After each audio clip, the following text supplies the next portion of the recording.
Hey everyone, it's Heather from Sailor Sky Inspirations, and today I want to talk to you about behaviors and red flags that you will notice after you start your healing journey. So before we get started, I just want to let you know that I am not a licensed mental health professional or therapist or anything like that. These are just my experiences and my opinions. So when you start to really dive into your healing journey and heal and pull back wounds and the layers of your shadow and really start digging deep into yourself, you will start to notice the behaviors and red flags that are really triggering to you.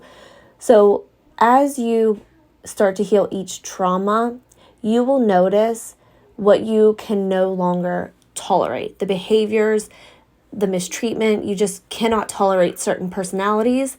And that doesn't mean that these personalities are bad. It doesn't mean they're good. You're kind of just indifferent to them. And while before your healing journey or before you started really working on yourself, you may have been asleep to those behaviors and those triggers and those traumas.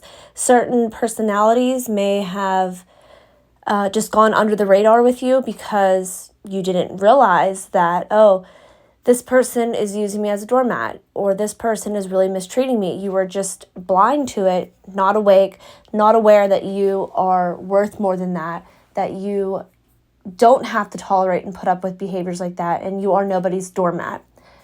So as you start to dive into your healing journey, into yourself, into clearing out all the garbage that does not belong, all of the old beliefs, all of the old traumas and things that were put on to you as a child, as an adolescent, as you start to clear that away and really work and look at those behaviors, it's really easy to see those characteristics in other people and in yourself. So some of those characteristics that are mirroring back to you and other people may still be within you and need more healing, need to be looked at more, but you become aware of those personalities which are harmful to you or triggering to you or kind of make you want to protect yourself from those types of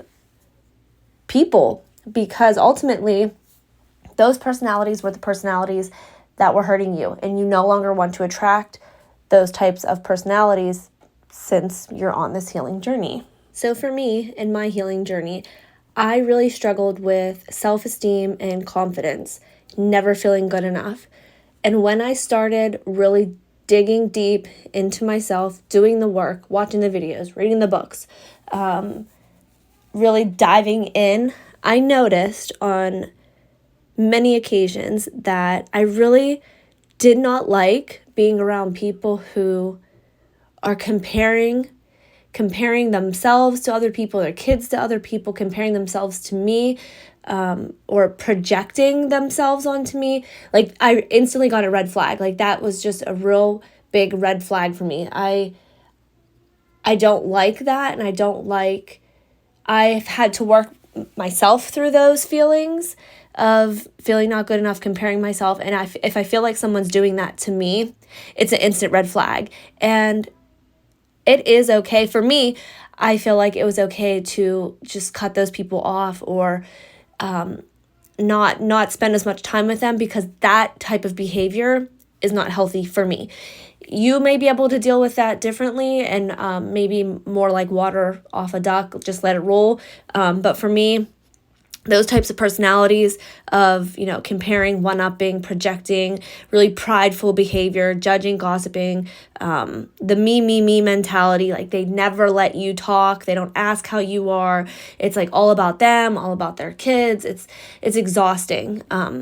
Now, do we all sometimes maybe get into a mood where maybe we are having a bad day or we're not feeling so great about ourselves and we might gossip a little bit? Yes, that does happen. But it's the ick when you're speaking to someone and it's like you can just feel the ickiness of like projecting and comparing, one-upping. Like that is not a fun personality to be around, almost like a very envious, jealous behavior.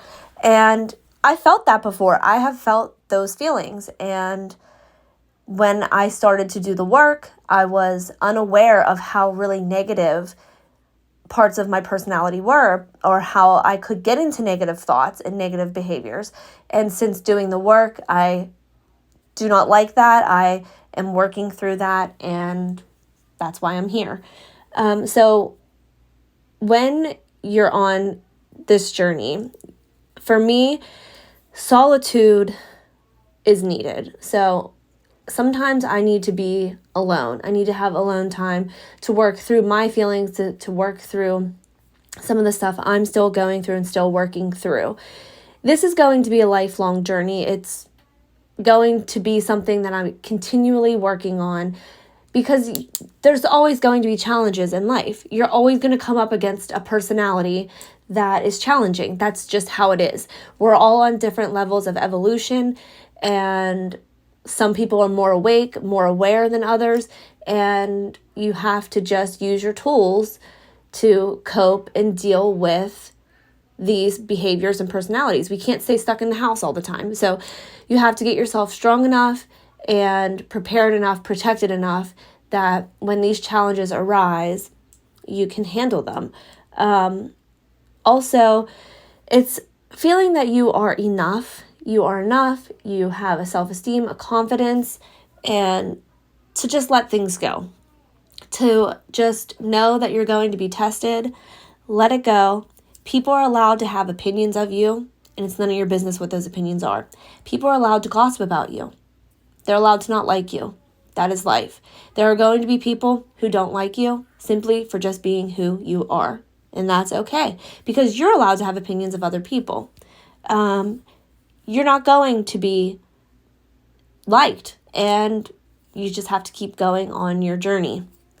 So when these red flags come up, recognize them, take a step back. Why allow yourself to feel, oh, that stung a little bit. Okay, why did that sting? Where were those feelings coming from? Why did this person trigger me? What did they trigger inside me? Is it something I still need to work on? Or was it a red flag, like a warning? Like, hey, this didn't sit right with me. Maybe this person is not a good person fit for me. Maybe this person's not a good coworker, a good boss for me. Maybe this place of employment is not a good employment for me. Maybe this person isn't a good friend. Maybe we aren't aligned like I thought we were. But when you notice it, when you notice the red flag, do take note, because ignoring it, you could ignore it and then it could lead to bigger issues.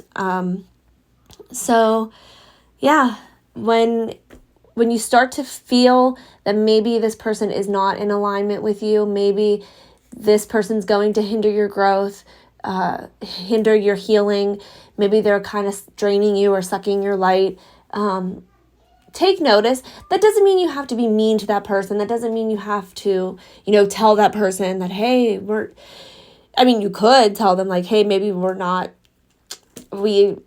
just don't get along or something. I don't know. But like, it's just being aware of your surroundings with people, noticing behaviors, being aware of how your energy is being perceived. Maybe it's being taken advantage of, protecting your energy and protecting yourself, and having the confidence to say, no, this doesn't work for me.